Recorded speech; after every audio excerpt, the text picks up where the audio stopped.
El aire acondicionado del Hospital Avance era impersonal y gélido, un contraste brutal con el calor que irradiaba del cuerpo de Marina aquel final de tarde de octubre. Ella estaba en el 8º mes de gestación, y la vida, que hasta entonces parecía moldeada en seda y decisiones de private bank, le había cobrado el precio más crudo, el dolor súbito y excruciante que la forzaba a buscar refugio en un lugar familiar, pero ahora extraño.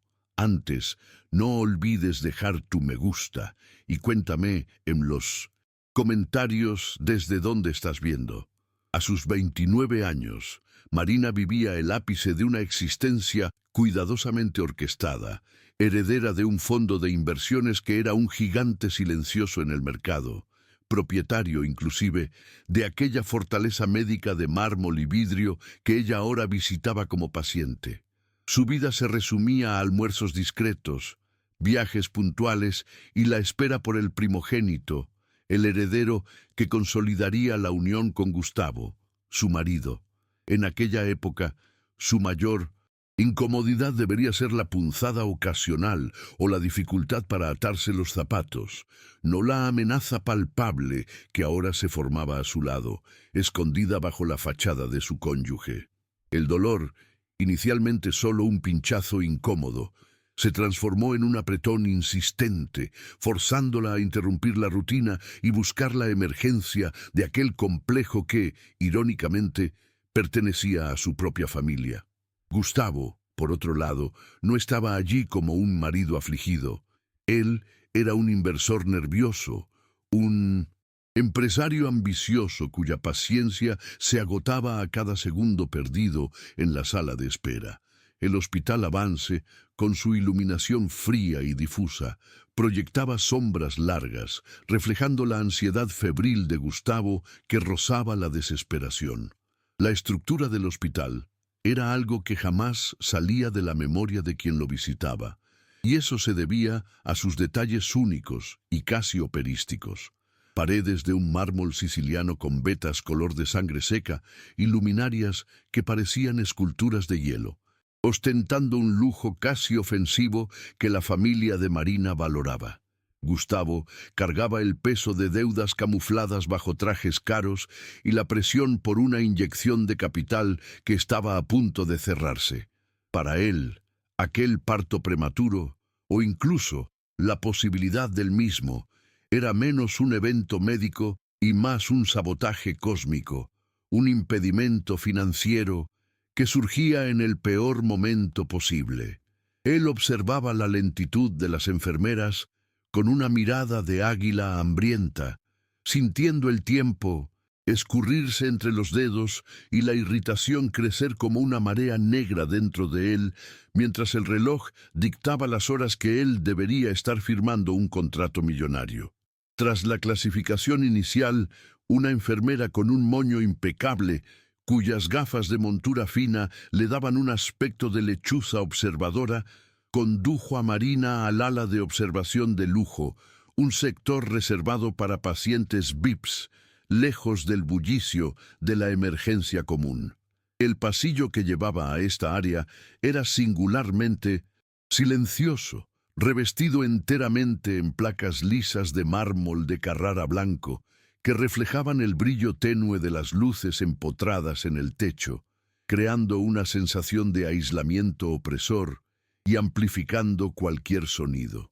Gustavo la siguió, y la máscara de preocupación de él comenzó a resquebrajarse en el momento en que la puerta de la habitación se cerró, garantizándoles privacidad, o eso pensaba él. «Estás exagerando, ¿no?», susurró, la voz tensa y baja, pero con un borde cortante que dolía, más que los pinchazos que Marina sentía en el vientre. Él ni siquiera esperó por una respuesta, girándose para observar los detalles fríos del pasillo, donde, camuflado en la esquina superior de un nicho decorativo de madera de jacarandá, estaba el ojo de vidrio de la discreta cámara de seguridad, silenciosa y observadora. El silencio sepulcral del pasillo de mármol era tan denso que Marina podía oír el sonido seco de sus propios pasos mientras ella se apoyaba en la pared fría, intentando ignorar el dolor que pulsaba en ondas cada vez más cercanas. Gustavo caminó en círculos cortos y rápidos, como un depredador enjaulado, y sus zapatos italianos hacían un sonido rítmico e irritante en el suelo pulido, que parecía reverberar en su cabeza. No es hora para crisis histéricas, Marina. Ese contrato sobre la mesa vale el futuro de todo lo que construimos. Siseó, los ojos destellando con una furia desmedida que ella nunca había visto tan expuesta. Una máscara de civilidad completamente descartada. La gravedad de su odio era chocante, y la esposa intentó argumentar, la respiración corta y dificultada por la presión de la barriga. Gustavo, apenas puedo respirar. Esto es real, por favor. Pero él estaba ciego y sordo por el pánico financiero. Para él, el embarazo de la esposa y su cuerpo hinchado y vulnerable eran solo un obstáculo más.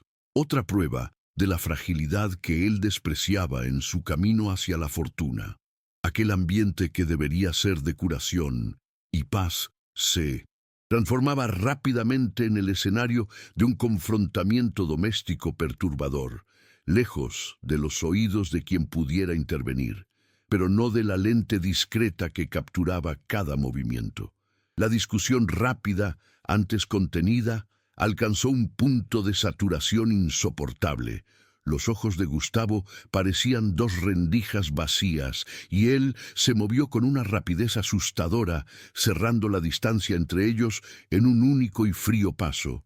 Su rostro estaba a centímetros del de ella, el aliento caliente contrastando con el aire gélido y estéril del hospital, mientras él perdía completamente el control de sus acciones.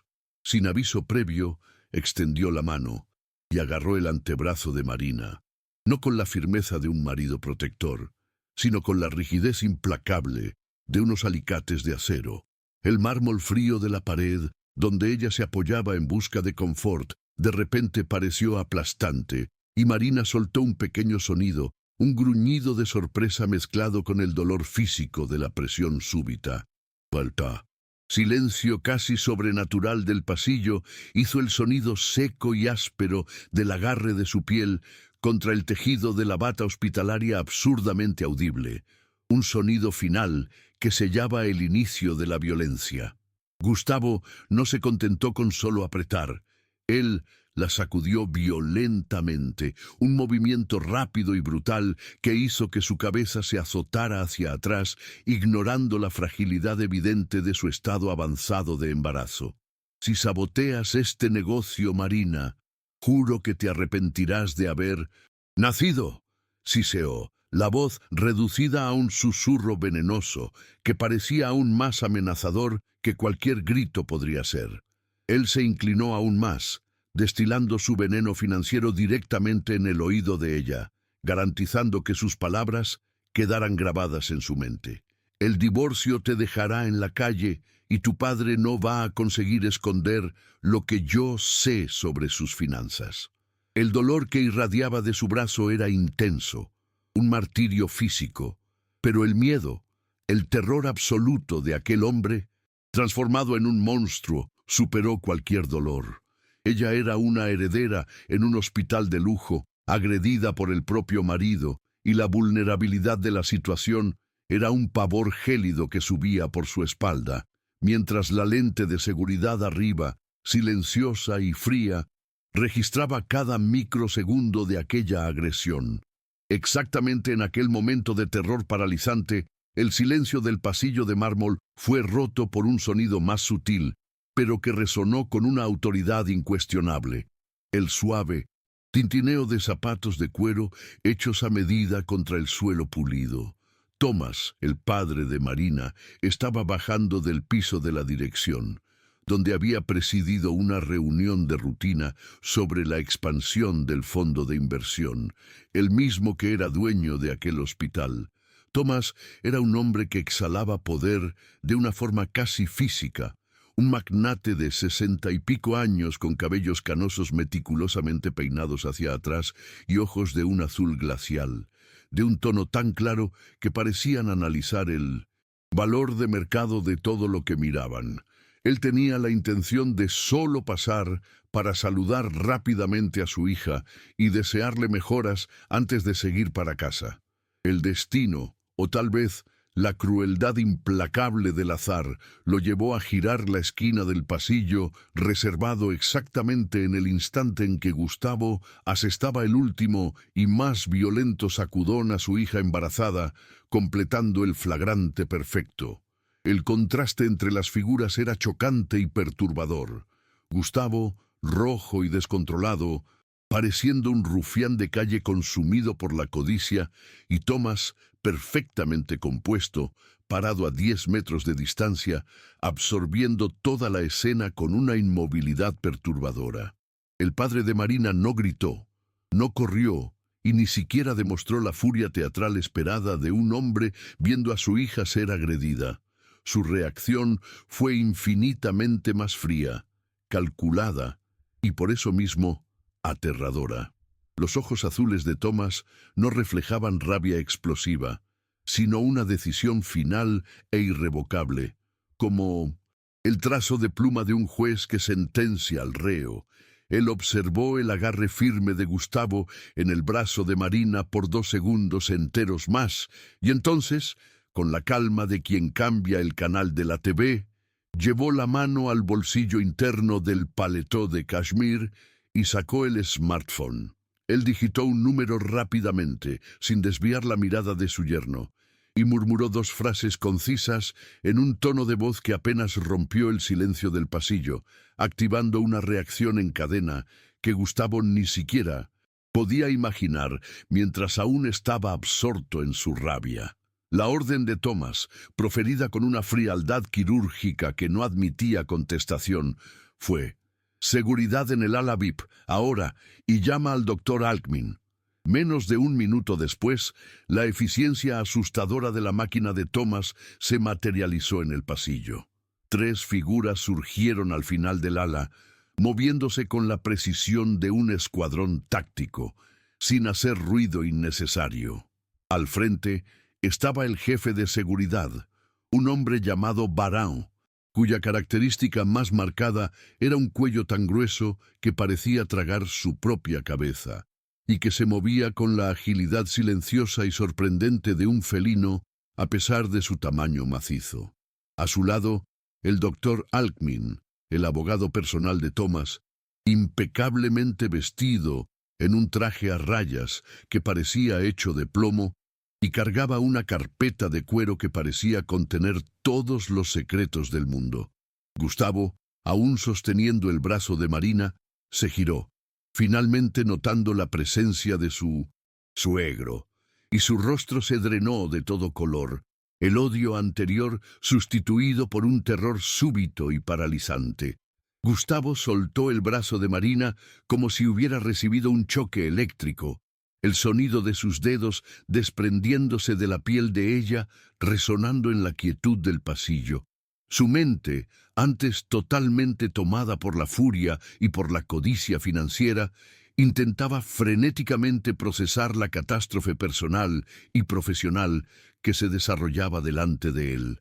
Él intentó dar un paso en dirección a Thomas, tal vez para inventar una excusa barata sobre una pelea de pareja que salió de control, pero la mirada fija, vacía e inexpresiva de Barão lo congeló en el lugar. Marina, por su parte, sintió una ola de alivio tan poderosa que casi la hizo desmoronarse, mezclada con el choque de presenciar la total y absoluta inversión de poder. Su padre, el magnate que trataba la vida como una planilla de activos y pasivos, había llegado no como un padre emotivo, sino como el presidente del consejo, listo para liquidar una inversión fallida. Ella consiguió dar un paso tembloroso hacia atrás, alejándose del marido, sintiendo el pulso acelerado mientras la figura imponente de Barão se acercaba. Barão se movió con la eficiencia silenciosa de un tiburón en aguas poco profundas. No necesitó tocar a Gustavo para que el empresario supiera que la resistencia era inútil y que el juego había terminado allí. «Señor, usted está bajo mi custodia», dijo Baraún, con una voz sorprendentemente suave y profunda, que parecía venir de un pozo oscuro, pero que cargaba el peso de una orden innegable. Los dos guardias de seguridad que lo acompañaban flanquearon a Gustavo, creando una pared humana inescapable y profesional. El abogado Alckmin, sin decir una sola palabra, apenas abrió la puerta del ascensor de servicio con un gesto de mármol, señalando el camino que el empresario debería seguir. Gustavo, humillado y en pánico, intentó argumentar, la voz fallando en un balbuceo patético, pero Baraún lo interrumpió con un gesto firme, aunque sin violencia física. En cuestión de segundos, Gustavo fue conducido, casi cargado por la humillación, fuera del ala VIP, rumbo al piso administrativo del Hospital Avance. Irónicamente, para ser detenido en una sala fría y de lujo que pertenecía al fondo de inversión del cual él intentaba desesperadamente formar parte. Así que Gustavo desapareció en el ascensor de servicio. Thomas finalmente rompió su silencio glacial, pero no fue para consolar a su hija. Miró a Alckmin, el abogado, y apenas asintió con la cabeza en dirección a la cámara de seguridad camuflada en el nicho de jacarandá, una orden silenciosa y fría para garantizar la preservación inmediata de la prueba digital. Solo entonces se volvió hacia Marina, cuyo dolor físico, sofocado momentáneamente por el terror y la adrenalina, comenzaba a retornar con una fuerza doblada y cruel. «Todo está bien, querida mía», dijo, la voz aún desprovista de calor, pero con una autoridad que exigía acción inmediata e incuestionable. Él llamó a la enfermera jefa que se había recogido en los momentos de confrontación y de repente la lentitud de la atención que tanto había irritado a Gustavo desapareció como por arte de magia. Un equipo médico completo, liderado por el jefe de obstetricia del hospital, surgió en cuestión de segundos, transformando el pasillo silencioso en un escenario de frenética atención médica, donde Marina pasó a ser el foco absoluto, innegable e irrecusable. Gustavo fue llevado a una sala que, en condiciones normales, sería usada para recibir inversores de altísimo nivel o negociar grandes adquisiciones. Ahora era su celda particular de lujo. El ambiente administrativo era aún más frío e impersonal que el ala de pacientes, con paneles de madera oscura de ley y una única mesa de vidrio que parecía flotar en el centro de la sala. Fue forzado a sentarse en una silla de cuero italiano increíblemente confortable, lo que solo servía para aumentar su sensación de pánico surreal y desplazamiento. El Baraún y uno de los guardias de seguridad se quedaron de pie, como estatuas intimidantes y silenciosas, bloqueando la puerta de roble macizo con su presencia inquebrantable. La furia anterior se disipó completamente, sustituida por una percepción fría y cortante. Él no estaba en un hospital, sino en el cuartel general del enemigo que él acababa de agredir, y la caída sería total y sin amortiguación. Su mente corría, intentando desesperadamente sumar las deudas y los negocios deshechos, cayendo en un abismo financiero sin precedentes, mientras el reloj de pulso que él tanto apreciaba parecía burlarse de él, marcando los segundos finales de su libertad y prestigio. Mientras tanto, 3 pisos debajo de la sala de contención de lujo, el doctor Alckmin actuaba con la precisión de un notario clavando un clavo en el ataúd. Se dirigió directamente al centro de control de seguridad, un búnker tecnológico revestido de acero pulido y con la iluminación más tenue de todo el hospital, oliendo a ozono y equipos caros. El abogado encontró al jefe técnico de CCTV, un joven pálido de barba fina, cuyos ojos estaban perpetuamente rojos y cansados por la luz incesante de los monitores que se reflejaban en su rostro. Alckmin no pidió el vídeo, él lo exigió. No solo quería una copia digital de alta calidad, sino el disco duro original que contenía las imágenes brutas, además de una declaración juramentada del técnico atestando la cadena de custodia y la integridad de la grabación. La mirada fría y calculadora del abogado, que parecía ver a través del alma, era tan intimidante que el técnico, sin cuestionar, obedeció en silencio. El fragmento de la agresión de Gustavo contra Marina estaba ahora aislado, seguro y transformado en un artefacto forense. La prueba innegable que Thomas necesitaba para destruir no solo el matrimonio, sino la propia existencia financiera y social de su yerno. En el ala VIP, Marina estaba ahora rodeada por un equipo médico atento y altamente especializado, pero el dolor real ya no era solo obstétrico. Los exámenes iniciales confirmaban contracciones inducidas por el estrés y la necesidad urgente de reposo absoluto, pero lo que más llamaba la atención de la enfermera era el temblor fino e incesante que recorría su mano derecha, incluso cuando estaba en completo reposo. Este temblor, una manifestación nerviosa post-trauma, era un detalle específico y cruel que solamente alguien que la observara de cerca, con minuciosa atención, podría notar y registrar. El lujo de la habitación, con sus persianas automatizadas y vista panorámica al skyline de la ciudad, parecía ridículo e irónico delante del terror que se había instalado en su pecho. Ella intentaba concentrarse en las palabras calmas de la obstetra, una mujer de sonrisa materna y manos firmes, pero todo lo que conseguía ver era el rostro distorsionado de Gustavo acercándose y el toque frío del mármol de la pared. Se sentía sucia, violada en su intimidad, incluso si la agresión no había sido más que un violento sacudón. Y la fragilidad del bebé dentro de ella amplificaba esa sensación de culpa y vulnerabilidad. Thomas, manteniéndose siempre a una distancia calculada de la cama de su hija, recibió un briefing silencioso de Barón, que retornó de la misión de confinamiento de Gustavo. La comunicación entre los dos era minimalista y eficiente, basada en códigos y miradas rápidas, una danza de poder que dispensaba cualquier palabra innecesaria. Él está acomodado, la llave conmigo, resumió Barón con su voz grave y profunda, y Thomas apenas asintió, los ojos de un azul helado ya enfocados en la próxima jugada maestra. Él ordenó que la enfermera jefe llamara a la policía de forma discreta, no para hacer el flagrante formal en la calle o en la emergencia, sino para que tomaran la declaración y realizaran la custodia de Gustavo dentro de las dependencias del propio hospital, lejos de la atención frenética de los medios y de curiosos.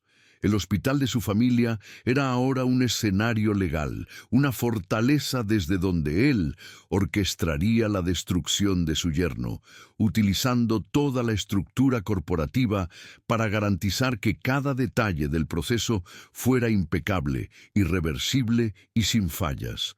La llegada de la policía fue sorprendentemente silenciosa, orquestada de forma a no perturbar la serenidad controlada y la reputación del hospital. Dos detectives de traje, más discretos que uniformados, fueron conducidos por un empleado de traje negro a través de corredores de servicio, lejos de la vista de los demás pacientes, hasta el piso administrativo. Ellos no parecían acostumbrados a tomar declaraciones en salas, con obras de arte contemporáneo en las paredes, y un aire acondicionado tan potente, y la formalidad un tanto rígida de sus movimientos, contrastaba con la opulencia fría del ambiente. Thomas, imponente y calmo, los recibió en la puerta, pareciendo más un CEO a punto de cerrar un negocio billonario que un suegro entregando a su yerno a la justicia.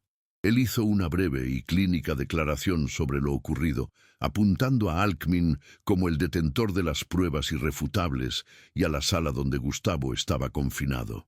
Era una escena bizarra, la ley y el orden siendo movilizados discretamente dentro de una fortaleza privada para resolver un crimen doméstico de alta sociedad con el máximo de eficiencia. En la sala de detención, Gustavo finalmente comenzó a desmoronarse por dentro. El ambiente lujoso ya no era reconfortante, era sofocante, un recuerdo constante y cruel de todo el poder y prestigio que él estaba a punto de perder de una sola vez.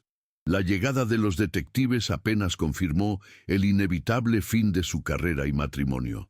Mientras uno de los oficiales, con una expresión profesional y monótona, comenzaba las preguntas protocolares, el pánico de Gustavo alcanzó su pico. Él se acordaba del pasillo de mármol, del ángulo en el que él estaba, y súbitamente, como un rayo frío, él se recordó de la cámara de seguridad, aquel pequeño ojo de vidrio en el nicho de jacarandá que él había ignorado completamente en la ceguera de su furia, ahora se convertía en la testigo irrefutable y silenciosa de su ruina. Él intentó balbucear una excusa barata, algo sobre estrés conyugal, pero la imagen de la grabación, perfecta y cruel, se formó en su mente, y él supo que cualquier palabra sería inútil. El silencio sepulcral de la oficina fue roto apenas por el sonido seco del bloc de notas del detective, siendo rellenado, registrando el fin de su vida como la conocía. Gustavo intentó una última jugada desesperada, el instinto de depredador financiero luchando con todas sus fuerzas contra la realidad fría de la prisión inminente. Él carraspeó, enderezó la postura en la silla de cuero suave e intentó usar su tono de voz de empresario confiado, acostumbrado a dominar mesas de negociación. Mire bien, detective, esto fue un malentendido conyugal aislado. Yo garantizo que podemos resolver esto civilmente, sin la necesidad de mayores formalidades. Yo conozco personas, yo tengo... Su voz se apagó patéticamente bajo la mirada inmóvil de Barão, el jefe de seguridad, que estaba parado en la puerta, silencioso como un guardián de piedra que no podía ser sobornado. La humillación era visceralmente exacerbada por el lujo alrededor.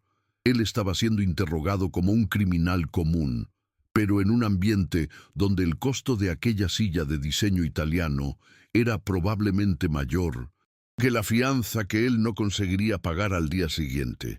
Él percibió que, en aquel lugar, el nombre de Thomas era ley y autoridad máxima, y su ambición desmedida que lo llevó a agredir a Marina había cavado un túmulo social y financiero del cual no habría rescate posible. Mientras tanto, en la habitación silenciosa y súper equipada, Marina estaba físicamente más estable, pero el trauma aún estaba incrustado en cada fibra nerviosa de su cuerpo. La obstetra había hecho su trabajo con maestría, garantizando que el bebé estuviera seguro, pero el terror había dejado marcas invisibles y sensoriales. Un detalle específico la asustaba profundamente: el sonido sutil y motorizado de las persianas automatizadas subiendo y bajando lentamente para regular la luz natural. El ruido, antes un símbolo de confort moderno y discreción inalcanzable, ahora le recordaba el clic de la puerta de la habitación cerrándose, sellándola con su agresor antes de la violencia. El olor a desinfectante, hospitalario de alta calidad, mezclado con el perfume caro de Gustavo que aún planeaba en sus ropas y en el aire de la habitación, creaba una náusea extraña y profunda.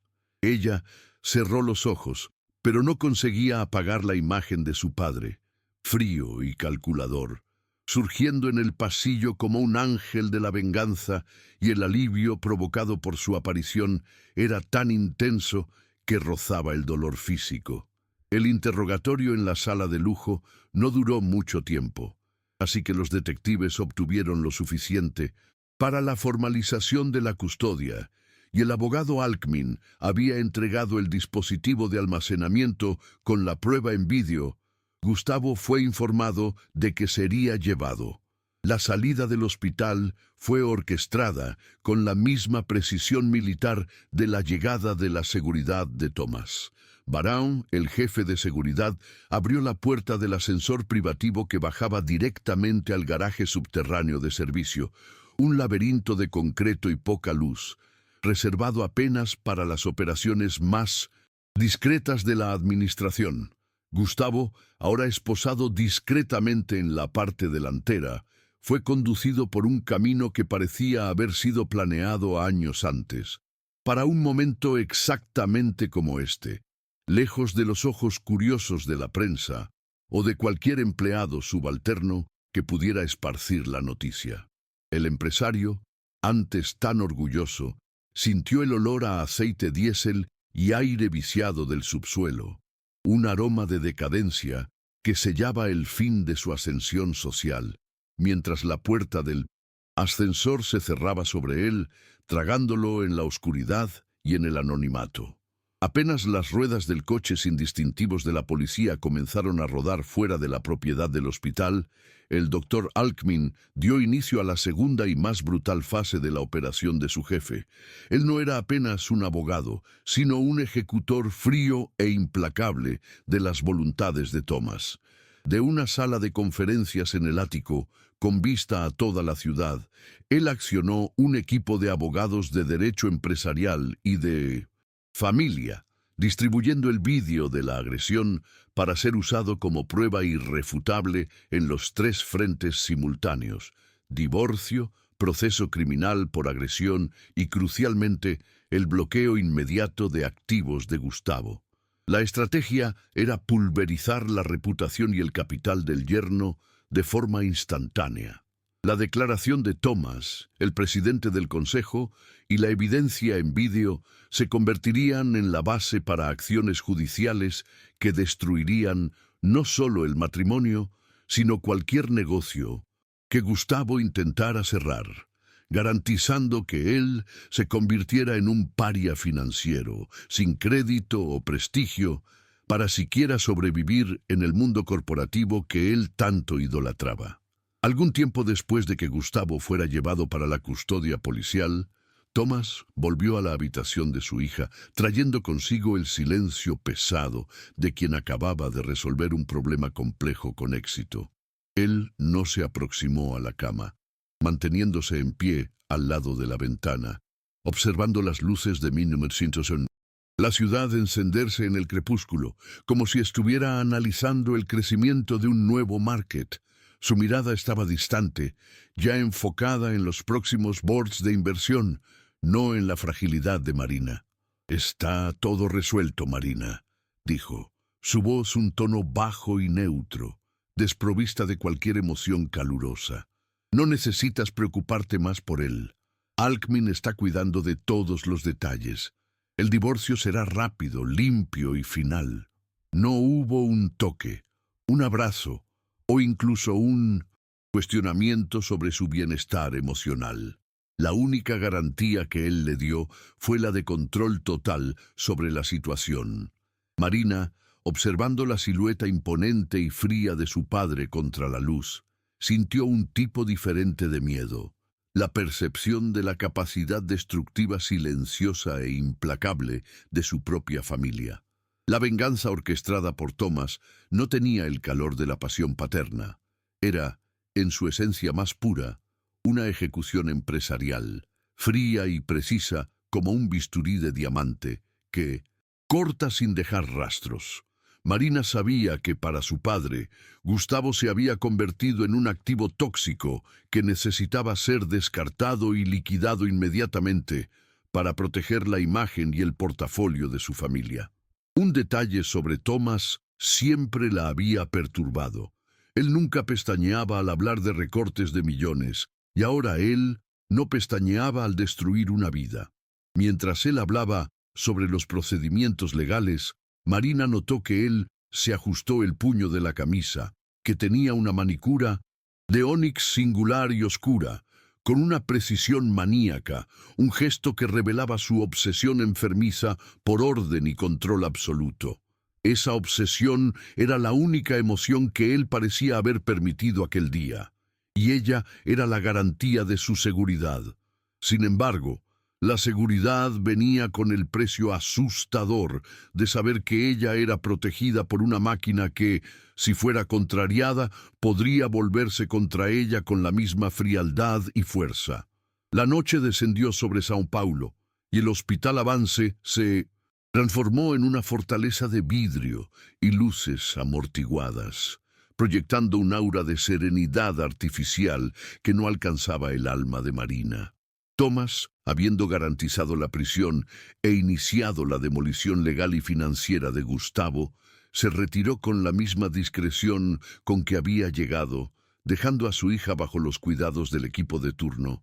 En la habitación, el único sonido audible era el bip suave de los monitores de señales vitales, un ritmo metronómico que marcaba el paso del tiempo y el retorno gradual a la calma física de su cuerpo.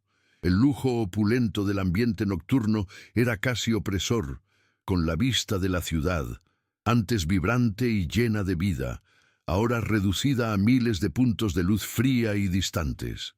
Marina estaba finalmente sola, y el silencio pesado de la élite hospitalaria le daba el espacio necesario para procesar el día de horror que había transformado su matrimonio de fachada en una evidencia criminal innegable y asustadora. Ella intentó revisitar los detalles de la agresión, pero lo que más la aterrorizaba y, irónicamente, la confortaba no era la fuerza física de Gustavo, sino la presencia fría y constante de la cámara de seguridad. Aquel pequeño ojo de vidrio en el nicho, invisible para él en su furia ciega y codiciosa, había sido el verdadero salvador silencioso. Marina se imaginó asistiendo a la grabación, el mármol de Carrara frío, la luz impecable y la escena de la violencia conyugal capturada en alta definición para la posteridad.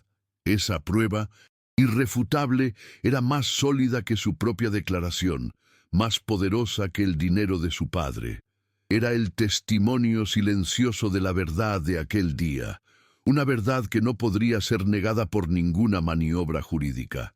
Ella percibió que la tecnología, instalada para proteger el patrimonio familiar, acabó salvando su vida y dándole la única cosa que ella no tenía antes, una salida limpia e incuestionable de un matrimonio tóxico.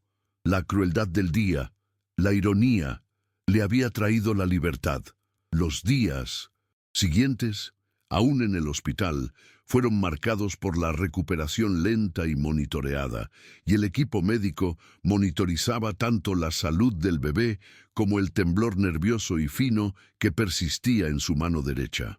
La mancha morada y dolorida en su antebrazo, donde Gustavo la había agarrado con la fuerza de la desesperación, era la única marca física de la violencia, y Marina la observaba como un mapa de su dolorosa liberación. El hematoma tenía un color singular, un degradado de amarillo, morado, oscuro y verde desvanecido, que parecía casi sobrenatural y memorable contra la palidez de su piel.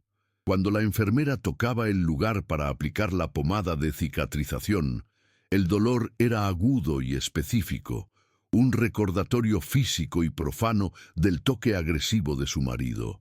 Ese dolor palpable era extrañamente más fácil de soportar que el dolor invisible de la traición y de la humillación, y ella se apegaba a esa marca, sabiendo que era el registro de una batalla vencida y documentada.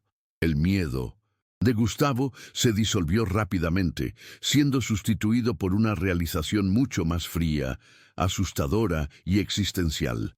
El monstruo que la había agredido no era una aberración. Él era un producto del medio en el que ella vivía. Un mundo donde el valor de una persona era medido única y exclusivamente por el patrimonio que poseía o prometía tener. Ahora, el verdadero pavor venía de la mirada de su padre. La frialdad con que Thomas había liquidado a su yerno, sin una sola lágrima o elevación de voz, revelaba a Marina que ella misma era una pieza valiosa, pero aún así sustituible, en un juego de ajedrez financiero sin emociones. Ella entendió que, en su círculo, las relaciones humanas eran meras transacciones y la lealtad duraba apenas el tiempo de un buen balance. Esa nueva comprensión gélida, cruel e innegable era su castigo y su nueva forma de sabiduría, enseñada en el pasillo de mármol de su propio hospital familiar. El incidente, aunque violento y criminal, fue tragado por el silencio eficiente e implacable del poder de Thomas. Al día siguiente, ningún periódico o portal de chismes mencionó la prisión de un empresario endeudado en el ala administrativa de un hospital de élite. Thomas había accionado la máquina de control de daños y el aparato de public relations de la familia con tal velocidad y precisión que la historia desapareció antes incluso de nacer, evaporándose en el aire enrarecido de la alta sociedad. Los empleados que participaron del flagrante o de la custodia fueron discretamente recompensados y, crucialmente, firmaron acuerdos de confidencialidad con cláusulas que harían girar la cabeza de cualquier abogado de defensa. El horror de Marina se convirtió en una historia trancada a 7 llaves, accesible apenas a los abogados y al video guardado en seguridad máxima. Esa capacidad de borrar la realidad y controlar la narrativa era casi tan asustadora como la agresión en sí, pues mostraba cuán poco importaba la verdad en el mundo donde el dinero y el poder gobernaban. Marina, recostada en el lecho suave y lujoso, comenzó a sentir una conexión bizarra con el propio Hospital Avance. El mármol de Carrara, el olor a antiséptico caro y persistente, la vista fría y distante de la ciudad, todo parecía ahora un cómplice silencioso y eterno. El hospital no era más un mero edificio de servicios médicos, era la arena donde su matrimonio había sido muerto y su futuro reescrito a la fuerza. La cámara de seguridad, aquel pequeño ojo de vidrio discreto en 1900, el nicho, era el tótem de esa nueva y aterradora realidad. Ella había sido salvada, irónicamente, por una máquina de vigilancia fría, y por su padre, el maestro de las finanzas más frías aún. El trauma estaba encapsulado y guardado dentro de aquellas paredes de lujo, transformando el Hospital Avance en algo más que una clínica. Era el monumento particular de su tragedia y el escenario de su venganza silenciosa. El mundo financiero, un ecosistema que Gustavo tanto idolatraba y buscaba dominar, reaccionó a su caída con una velocidad predatoria y sin precedentes. La noticia de que Gustavo había agredido a su esposa embarazada en presencia de su padre, el magnate Thomas, y que la prueba estaba en vídeo de alta definición, no viajó por titulares de periódicos populares o redes sociales. Ella se esparció a través de códigos y jerga financiera, en emails cifrados y susurros en reuniones de board cerradas y exclusivas. En pocas horas, las puertas del crédito y de la confianza que él desesperadamente intentaba reabrir para salvarse, se cerraron con la precisión letal de una caja fuerte de banco. El contrato millonario que él estaba a punto de firmar fue súbitamente cancelado, citando cláusulas morales que fueron súbitamente activadas por la influencia de Thomas. La ruina de Gustavo no fue gradual, fue un apagón financiero, un exilio instantáneo y total de la única sociedad que le importaba, transformándolo en una nota a pie de página en el folletín de crueldad de la élite. Marina, observando la nieve artificial que caía en el paisaje decorativo del jardín interno del hospital, un detalle bizarro para la ciudad tropical, comenzó a planear el futuro con una frialdad que ella nunca había poseído antes. La libertad que le fue dada era brutal, forjada en el terror y en la violencia de un único día, pero ella la aceptaba como su único camino. Su primera decisión, tomada aún en el lecho hospitalario, fue cambiar el nombre de su hijo. El bebé no llevaría el apellido de Gustavo. Esa era su declaración silenciosa e innegable de independencia y su acto de purificación personal y familiar. Ella imaginaba la vida fuera de la sombra del marido, una vida en que las decisiones serían tomadas por ella y no por contratos o deudas ajenas. El miedo aún estaba allí, pero ahora era domesticado, transformado en cautela.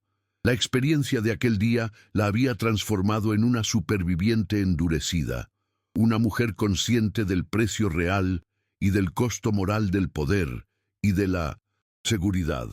Gustavo, en las horas siguientes a su confinamiento, descubrió la verdadera cara de la justicia, cuando ella es acelerada por el poder y por el dinero.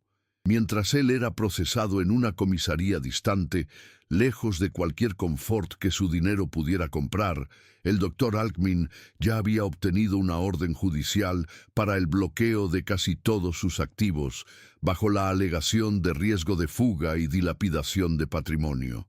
El empresario, acostumbrado a comandar cenas y mesas de negociación en restaurantes estrellados, estaba ahora en una celda fría, sin el traje a medida, reflejando sobre el precio absurdo de su furia desmedida. La rapidez con que su vida fue desmantelada era el trazo más cruel de la venganza de Thomas. Él no estaba solo perdiendo a la esposa y al hijo, él estaba perdiendo la propia identidad, la fachada de éxito que lo mantenía vivo en la sociedad. El día de terror en el hospital se había convertido en el día cero de su implosión social, financiera y emocional total, sin chance de retorno. Antes de recibir el alta y dejar el hospital avance para siempre, Marina hizo un pedido inusual, pero necesario para su psique. Ella quería ver el pasillo de mármol una vez más, pero completamente vacío y en silencio. La enfermera jefe, habituada a la extrañeza de los pedidos de la clientela de élite, concordó sin cuestionar. Marina fue llevada en una silla de ruedas, y el pasillo la aguardaba, silencioso y reluciente bajo las luces empotradas. El mármol de Carrara parecía más frío y más blanco que antes, sin ningún vestigio de la furia que había presenciado. El nicho de jacarandá, con el ojo de la cámara camuflado e invisible, parecía guiñarle irónicamente un testimonio mudo. Marina paró por un largo momento, absorbiendo la quietud de aquel escenario de su trauma. Ella no sintió miedo, sino una extraña sensación de gratitud helada por el lugar que había sido el punto final de su sufrimiento y el inicio de su nueva vida, donde la ley y el dinero se unieron para darle la libertad inestimable. El relato de aquel día se convertiría, para Marina, en una memoria vívida y sensorial, un fantasma que no la dejaría, incluso después de la completa destrucción de su agresor. Ella percibió que, de ahí en adelante, el sonido de zapatos de cuero carísimo caminando sobre mármol pulido sería para siempre un disparador para la ansiedad. El clac-clac seco y rítmico, resonando en cualquier lobby o pasillo de alta sociedad que visitara, remitiría instantáneamente a la aproximación furiosa de Gustavo antes de que él la agarrara. Era un recuerdo único y cruel, un horror particular generado por la opulencia fría de su mundo. Esa fobia auditiva, una aversión repentina al sonido del lujo, era la cicatriz que nadie podía ver. Era la prueba de que el terror no venía de un callejón oscuro o de un ambiente sucio, sino de los pasillos más limpios y fríos de la riqueza, donde el mal se vestía de trajes tailleurs y hablaba sobre fondos de inversión. El último acto de protección de Thomas, antes de que Marina finalmente dejara la fortaleza hospitalaria, fue un encuentro final y discreto con Alckmin. El abogado recibió órdenes estrictas y detalladas.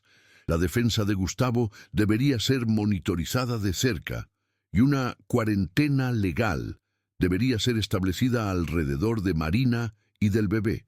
Esto incluía bloqueos de comunicación de todas las plataformas digitales, órdenes restrictivas reforzadas y la garantía de que, incluso después de la fianza o una eventual libertad condicional, Gustavo sería constantemente recordado de la existencia del vídeo incriminador y de la declaración del magnate impidiéndole cualquier intento de contacto o represalia.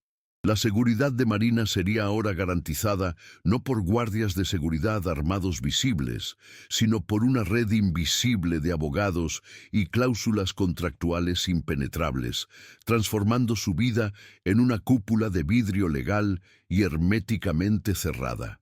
Marina dejó el Hospital Avance 2 días después, bajo un cielo grisáceo que reflejaba la seriedad silenciosa de su situación y la frialdad de su nueva realidad.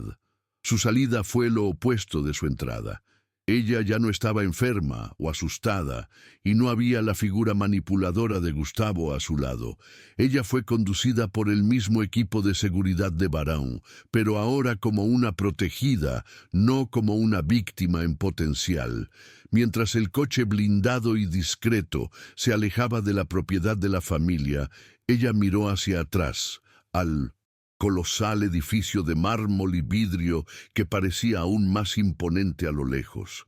Aquel día, el día de horror y liberación, quedaría para siempre congelado allí, en la memoria fría e imperturbable de las cámaras de seguridad y de los pasillos silenciosos. El miedo de Gustavo había sido sustituido por una determinación férrea de reconstruir su vida desde cero, comenzando por el nombre que ella daría a su hijo.